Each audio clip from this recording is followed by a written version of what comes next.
और 6 राज्यों की 7 विधानसभा सीटों के लिए हुए उपचुनाव के नतीजे आज आने वाले हैं, जिसमें बीजेपी और क्षेत्रीय दलों के बीच सीधी टक्कर है। बिहार में एनडीए से अलग होने के बाद नीतीश कुमार की साख भी दांव पर लगी हुई है। कुल मिलाकर 7 विधानसभा सीटों पर उपचुनाव हुए थे और काउंटिंग शुरू हो गई है।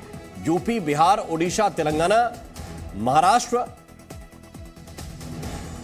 इन स्थानों पर चुनाव हुए थे। बिहार की 2 सीटों पर काउंटिंग चल रही है। सभी सीटों पर काउंटिंग शुरू हो गई है। सुबह 8 बजे से ही वोटों की गिनती शुरू है।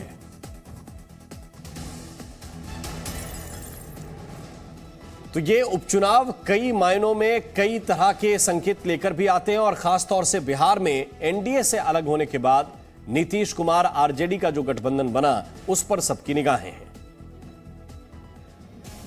देश के 6 राज्यों की 7 विधानसभा सीटों पर ये मुर्गी फार्म बना के हर महीने 2 लाख कमाते हैं। हर दिन इसमें सिर्फ 4 घंटे एक्स्ट्रा देते हैं। आपको भी ये सीखना है तो फ्रीडम ऐप को अभी डाउनलोड कीजिए। चुनाव के नतीजे ये तय करेंगे कि बीजेपी और क्षेत्रीय दलों की लड़ाई में किसका दबदबा ज्यादा है।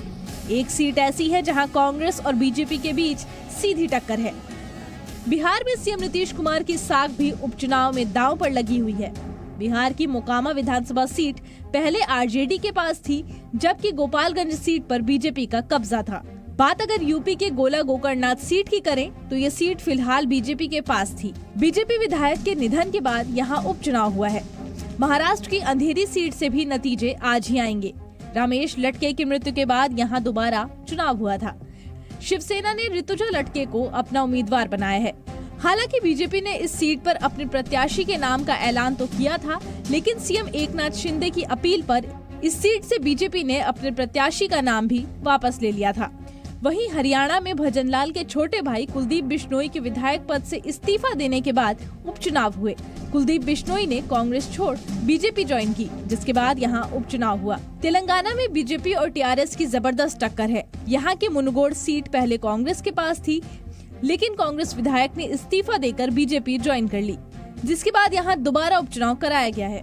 ओडिशा की धामनगर सीट पर बीजेडी उम्मीदवार अंबंती दास और सूर्यवंशी सूरज के बीच कांटे की टक्कर है।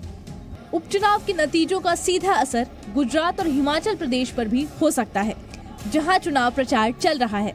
दोनों ही राज्यों में बीजेपी के पास सत्ता है, लिहाजा उपचुनाव को विधानसभा चुनावों का लिटमस टेस्ट कहा जा सकता है।